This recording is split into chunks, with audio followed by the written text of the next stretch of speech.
होऊ शकेल अशी अपेक्षा अमेरिकेनं व्यक्त केली आहे. केंद्रीय औद्योगिक सुरक्षा दल म्हणजे CISFच्या स्थापना दिनानिमित्त आयोजित करण्यात आलेली किनारी सायक्लोथॉन 3300 किलोमीटरचा टप्पा पार करून आपल्या सायकल रॅलीच्या मध्यवर्ती आली आहे.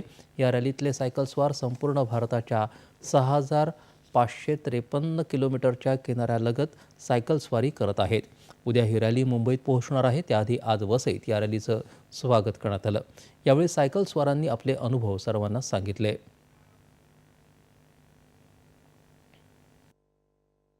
इस क्रम में ये गुजरात के पूरे तटीय क्षेत्रों से होते हुए लगभग 1400 किलोमीटर की यात्रा करने के पश्चात आज वसई विरार में आई है.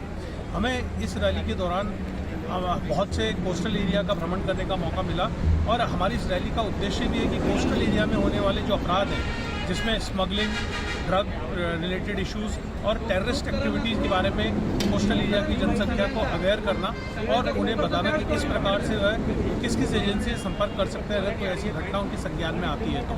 और इस रैली का आदर्श वाक्य सुरक्षित तट समृद्ध भारत. हमारे तट सुरक्षित होंगे तो देश और चौगनी रफ्तार से समृद्धि की तरफ बढ़ेगा. गेटवे ऑफ इंडियाला मोठ्या सोहळ्यात या सर्व सायकलस्वारांचं स्वागत केलं जाणार आहे. माहिती आणि प्रसारण मंत्रालयाचा लोकप्रिय OTT प्लॅटफॉर्म वेव्हजवरून